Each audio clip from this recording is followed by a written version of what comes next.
Bonjour à tous et merci de nous rejoindre sur Futur TV pour cette nouvelle édition de la rédaction. À la une de l'actualité de ce 3 décembre. Calme précaire dans la région de Ras Baalbek au lendemain de l'embuscade qui a coûté la vie à 6 soldats libanais. Un artificier a été tué lors du désamorçage d'un engin explosif à Al-Sil. La confusion règne toujours autour de l'identité de la femme arrêtée par les services de renseignement. Le ministère irakien de l'Intérieur assure qu'il ne s'agit pas de l'une des épouses d'Abou Bakr el-Baghdadi. L'avancée du groupe État islamique en train d'être stoppée selon la coalition internationale, alors que le Pentagone affirme que l'Iran a mené des raids aériens contre l'organisation djihadiste en Irak. Et à suivre également dans cette édition, 6 milliards de dollars, c'est la somme que Barack Obama appelle le Congrès américain à débloquer pour lutter contre l'épidémie d'Ebola. Objectif, accélérer les tests du vaccin en cours de développement. Au lendemain de l'embuscade tendue par des éléments armés et dans laquelle 6 soldats ont été tués, c'est un calme précaire qui règne dans la région de Ras Baalbek. L'armée a renforcé la sécurité à tous les barrages qui se trouvent sur la route reliant Baalbek à la frontière syrienne. Elle a aussi mené des perquisitions, arrêtant une dizaine de personnes.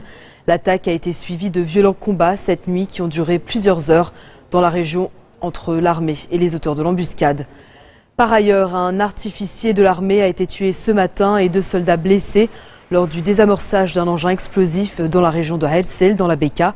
Plusieurs bombes du genre ont récemment été désamorcées dans cette région par l'armée. D'autres avaient explosé lors de passages de convois militaires, blessant ou tuant des soldats. Les États-Unis ont condamné l'attaque contre l'armée libanaise et présenté leurs condoléances aux familles des victimes.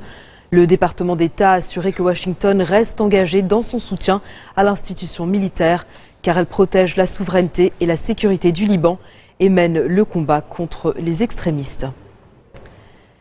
Et puis le moufti de la République, le cheikh Abdellatif Derian, a lui aussi condamné l'embuscade contre l'armée à Ras Baalbek. Il s'est exprimé depuis le Caire où il participe à un congrès contre le terrorisme et l'extrémisme organisé par l'université Al-Azhar. Selon lui, l'attaque contre l'armée est une attaque contre le Liban et tout martyr est celui de la nation. L'armée est la soupape de sécurité des Libanais et ceux qui ciblent l'un de ses soldats commet un crime terroriste que nulle religion ne saurait autoriser. Le recteur d'Al-Azhar, le cheikh Ahmad Taïeb, a lui aussi condamné les crimes commis par le groupe de l'État islamique en Irak et en Syrie. Je vous le disais en titre, la confusion règne toujours autour de l'identité de la femme arrêtée il y a une dizaine de jours par les services de renseignement alors qu'elle entrait au Liban en provenance de Syrie.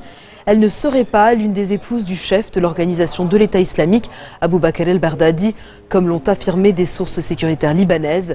Selon le ministère irakien de l'Intérieur, il s'agirait en fait de Saja el-Doulaimi, libérée en mars dernier dans le cadre d'un échange de femmes détenues par le régime Assad contre les religieuses de Maaloula. Les services de renseignement de l'armée ont par ailleurs arrêté à Azrarta l'une des femmes et le beau-frère du commandant du front al-Nosra, Anas Sharkas, connu sous le nom d'Abou Ali Ashishani. Il serait directement lié au dossier des militaires enlevés. Ces arrestations pourraient constituer une nouvelle carte dans les négociations autour de la libération des 27 soldats et agents des forces de sécurité intérieure détenus par les groupes djihadistes depuis le mois d'août. Le Conseil des évêques maronites a dénoncé le coup porté à la constitution libanaise.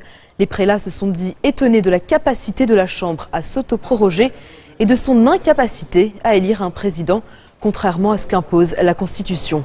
Je vous rappelle que le Conseil constitutionnel a rejeté vendredi dernier le recours en invalidation de la prorogation parlementaire déposé par le courant patriotique libre.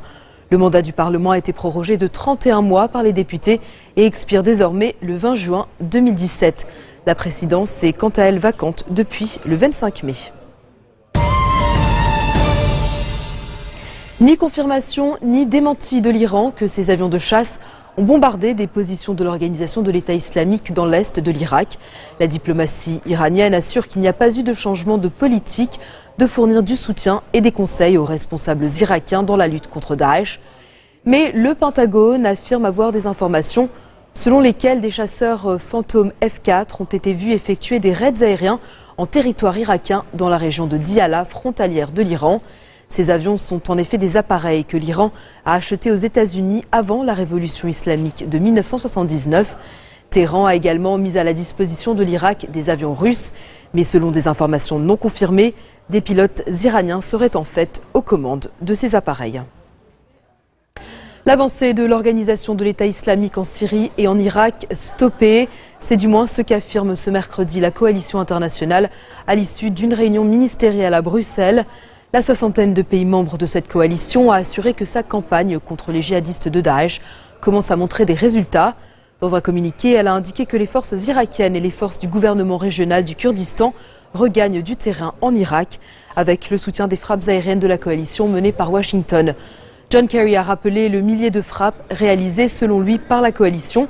Il a également salué le leadership dynamique de nombreux pays arabes. Les ministres doivent également discuter de l'aide humanitaire aux réfugiés et des moyens de tarir les sources de financement et de propagande de l'État islamique. Les frappes de la coalition contre l'organisation de l'État islamique sont inefficaces. Voilà ce qu'a affirmé Bachar el-Assad à Paris Match. Le président syrien a accordé le 29 novembre dernier un entretien au magazine qui en livre quelques extraits. Assad estime ainsi que des forces terrestres qui connaissent la géographie et agissent en même temps sont indispensables. Il accuse également la Turquie d'apporter un soutien direct aux régions où se trouve le I. Le chef de l'État syrien assure par ailleurs que les Syriens n'accepteront jamais que leur pays devienne un jouet entre les mains de l'Occident. L'intégralité de cet entretien sera publiée demain dans Paris Match. Dans un instant, en direction le Honduras qui enregistre un nouveau record du monde. On vous en dit plus en fin de journal.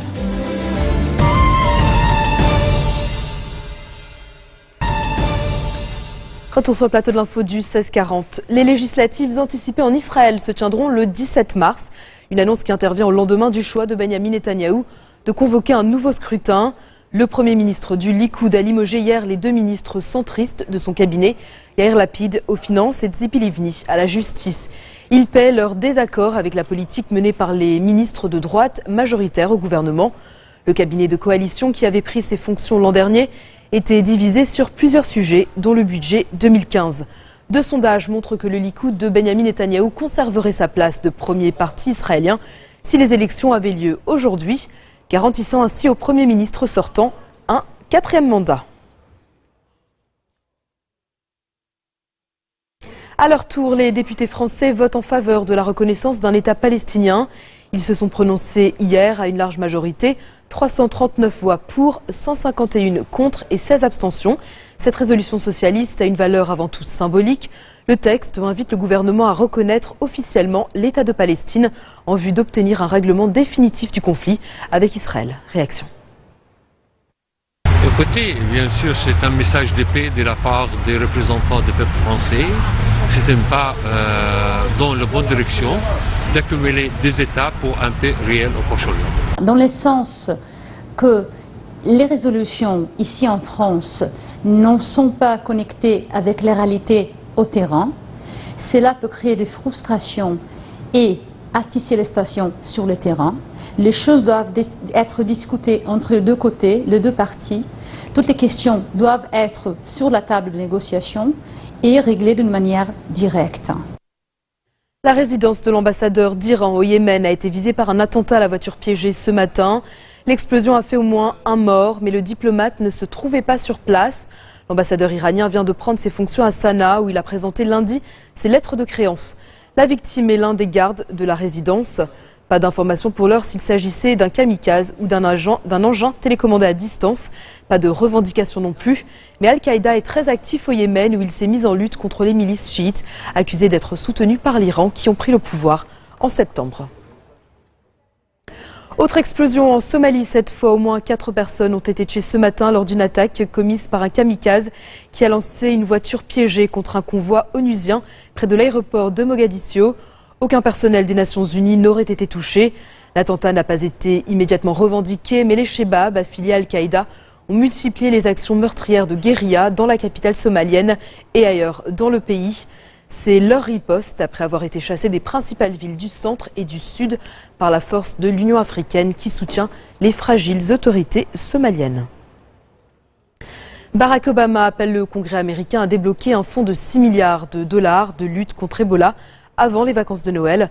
En visite à l'Institut sanitaire du Maryland, le président a rappelé que son plan, présenté le mois dernier, est toujours d'actualité, même si les caméras ne sont plus braquées sur l'épidémie qui fait rage en Afrique de l'Ouest.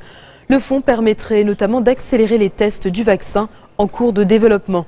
Selon le dernier bilan de l'Organisation mondiale de la santé, le virus a fait plus de 6 000 morts sur plus de 17 000 personnes infectées en Afrique de l'Ouest, principalement au Libéria, en Sierra Leone et en Guinée. Et avant de refermer ce journal, quelques images des préparatifs de Noël. Un nouveau record du monde a été battu au Honduras. Près de 3000 personnes vêtues de jaune, de vert et de rouge ont formé le plus grand sapin de Noël humain du monde. Le précédent record avait été établi en Argentine en 2013 avec 1900 personnes. Et c'est la fin de ce journal. Tout de suite, le rappel des titres qui ont marqué l'actualité de cette journée. Calme précaire dans la région de Las Baalbek au lendemain de l'embuscade qui a coûté la vie à 6 soldats libanais. Un artificier a par ailleurs été tué lors du désamorçage d'un engin explosif à Herzl. La confusion règne toujours autour de l'identité de la femme arrêtée par les services de renseignement. Le ministère irakien de l'Intérieur assure qu'il ne s'agit pas de l'une des épouses d'Abou Bakr el-Baghdadi. L'avancée du groupe de l'État islamique en train d'être stoppée selon la coalition internationale, alors que le Pentagone affirme que l'Iran a mené des raids aériens contre l'organisation djihadiste en Irak. Et puis 6 milliards de dollars, c'est la somme que Barack Obama appelle le Congrès américain à débloquer pour lutter contre l'épidémie d'Ebola. Objectif, accélérer les tests du vaccin en cours de développement. Merci de votre attention. Retrouvez-nous tous les jours à 16h40 heure de Beyrouth. Vous pouvez également nous suivre en ligne sur notre site web ou en téléchargeant notre application mobile. Excellente soirée à toutes et à tous et à bientôt.